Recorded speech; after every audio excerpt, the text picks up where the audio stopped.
जी धन्यवाद आपका। मैं जानना चाहता हूं कि कुछ पॉलिटिकल पार्टीज ने तो अपने रैली यात्रा कार्यक्रमों को स्थगित कर दिया है, रथ यात्राएं भी थम गई हैं, लेकिन जो दो सबसे बड़ी पार्टियां उत्तर प्रदेश में आमने सामने हैं, जो दो सबसे बड़े स्टेक होल्डर्स हैं, इन्होंने अभी कोई ठोस निर्णय नहीं किया है। आने वाले वक्त में आपको क्या लगता है कि इन्हें निर्णय करना पड़ेगा या फिर ये वेट एंड वॉच की पोजीशन पे है? देखिए, ऐलान भले न हुआ हो, लेकिन अब रैलियां रद्द ही मानी जाएंगी। भीड़ भाड़ से दूरी तो रखेंगे लोग, क्योंकि अब ये चीज़ें साफ हो गई हैं कि कोरोना बढ़ रहा है और 100 से ज़्यादा जब खुले में कह दिया सरकार ने कि प्रतिबंधित रहेगा, धारा 144 लग गई, तो स्वाभाविक है कि कोरोना स्टेट मान लिया गया यूपी को, और चुनाव है तो प्रचार तो संभव नहीं है उस तरह से। अब प्रचार नहीं होगा तो चुनाव कैसे होगा, और चुनाव अगर होना है तो प्रचार का तरीका क्या होगा, ये विचार एक बड़ा सवाल बना हुआ है। लेकिन सबसे बड़ी बात यह है कि हम लोग जब जब चुनाव करीब आता है, ऐसी देश की नीयत बन गई कि कोरोना भी आ जा रहा है उसके साथ, और उसी नियति में आपने देखा होगा कि ग्राम पंचायत के चुनाव हुए और भयंकर कोरोना फैला था, और एक एक घरों में 8-8 लोग मरे। इसी प्रदेश में तमाम सारे बच्चे अनाथ हो गए, किसी की माँ, किसी की बहन, भाई, बाप, तमाम सारे लोगों को दर्द मिला। तमाम लोग जो चुनाव जीत गए वो सर्टिफिकेट नहीं ले पाए, चाहे प्रधान बने हो, जिला पंचायत सदस्य बने हो, बीडीसी बने हो, बहुत लोग मर गए जीतने के बाद भी। तो वो एक दौर था, उसी तरह की भयावह स्थिति फिर आ रही है और चुनाव फिर सर पे है। क्या किया जाए? नेताओं के वादों पर एतबार किया जाए या चुनाव प्रचार का कोई और तरीका ढूंढा जाए? क्योंकि प्रचार के बिना जनता को अपनी सही बात पहुंचाना आसान नहीं है। कहते हैं कि सच्चाई को हमेशा प्रचार की जरूरत होती है, क्योंकि झूठ अपने आप वायरल हो जाता है। तो ये बड़ी समस्या है कि सच बात को कैसे पहुंचाया जाए। और आपने देखा होगा कि चुनाव के पहले जो प्रचार होता है, बाद में उसे जुमला माना जाता है। आज जितने बड़े बड़े वादे किए जाते हैं चुनाव में, अगर उन वादों पर अमल हो जाए सरकार बनने के बाद, तो इस देश में न कोई भूखा सोएगा, न गरीबी रहेगी और न बेरोजगारी रहेगी। लेकिन प्रचार तो सिर्फ एक माध्यम है सत्ता हासिल करने का।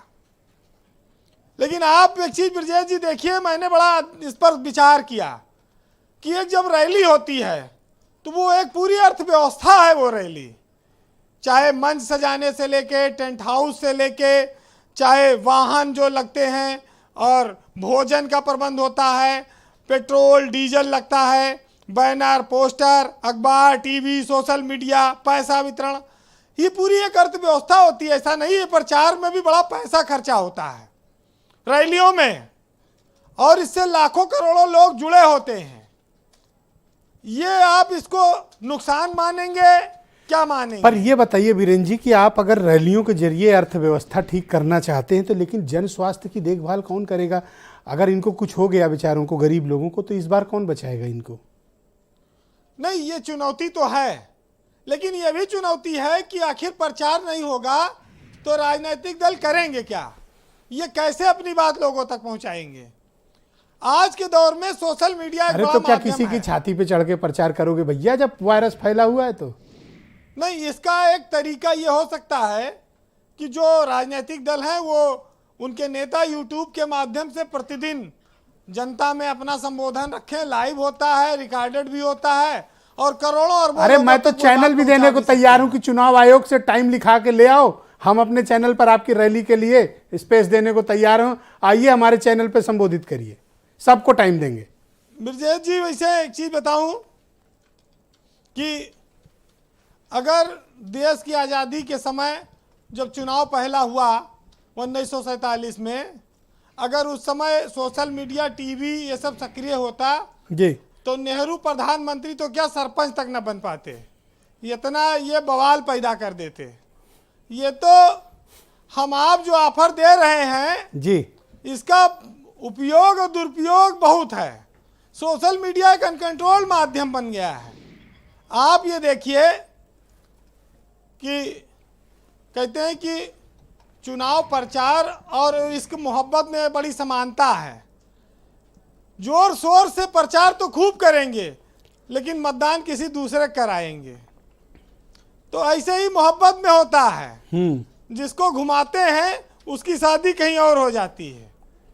तो धोखा कई बार होता है सियासत में, तो आप रोज देखते हैं जो वादा किया था बाद में सरकार आने के बाद लोग भूल जाते हैं। लेकिन बीजेपी का सपोर्टर होने के एक फायदा है। बीजेपी के सपोर्टर को लोग भक्त कहते हैं, है ना। लेकिन जो बाकी दल हैं उनको लोग कोई चमचा कहता है, कोई गुलाम कहता है। तो बीजेपी में खासियत है कि भाई ऊंचे लोग ऊंची पसंद, तो इनके यहाँ भक्त का बड़ा सम्मान है जी। और वो भक्त हर कुर्बानी देने के लिए तैयार हैं। उत्तर प्रदेश का चुनाव अभी हेमंत जी कह रहे थे कि क्या टाला जाए। अगर चुनाव टला तो 5 राज्यों के चुनाव हैं, राष्ट्रपति शासन लगाना पड़ेगा। राष्ट्रपति शासन लग जाएगा तो मुख्यमंत्री या सरकार समाप्त हो जाती, उसका ज़्यादा रोल नहीं रह जाता। फिर राज्यपाल सरकार चलाती है राष्ट्रपति के बिहाफ पे जी, क्योंकि वो राष्ट्रपति शासन होगा जी। तो अगर राष्ट्रपति शासन में उत्तर प्रदेश का चुनाव होगा तो उसकी तस्वीर कैसी होगी। और 6 महीने तक राष्ट्रपति शासन सरकार चाहे तो रख सकती है, 6 महीने बाद क्या स्थितियां होंगी, बड़ी दुविधा है। और इसको आप आसान न मानिए जी वीरेंद्र। लेकिन कोरोना बहुत फैल रहा है, आप चर्चा भी कर रहे हैं। मैं तो कहूँगा कि भाई जो लोग कोरोना को मानते हैं, अब वो एक चीज़ आज से संकल्प ले लें कि वो अपने घर में वो अपनी बीवी से बहुत प्यार से पेश आएँ, क्योंकि अगर लॉकडाउन लगा तो बर्तन धोने से लेके सब्जी काटने तक का व्यवस्था सब उन्हीं को संभालना पड़ेगा। नहीं, लोगों को पहले का एक्सपीरियंस है वीरेंद्र जी, तो कोई ऐसी मतलब नहीं तो बहुत विशेष कठिनाई नहीं होती। हेमंत जी तो प्रॉपर बाकायदा ज्यादातर टाइम आज भी किचन में ही रहते हैं। कौन? हेमंत जी। नहीं, हेमंत जी तो खाने के बड़े शौकीन है। रहता हूँ। हाँ, तो गुस्सा क्यों हो रहे हो हेमंत जी? मैं तो कह ही रहा हूँ कि आप रहते हो। हेमंत जी तो 26 तरह खिचड़ी बनाना जानते मैं हैं। रहता हूँ, खाना बनाता हूँ। नहीं, उसके खाने के बाद भी वो धुलने वाला कार्यक्रम भी होता होगा हेमंत जी। खैर, चुनाव नहीं, प्रचार वो तो देखिए, कार्यक्रम मैं नहीं करता, वो छोटे भाई ब्रजेश और वीरेंद्र के हवाले नहीं, हम तो दिया। कर लेते हैं, हम सब काम कर लेते हैं। वीरेंद्र जी बोले आप।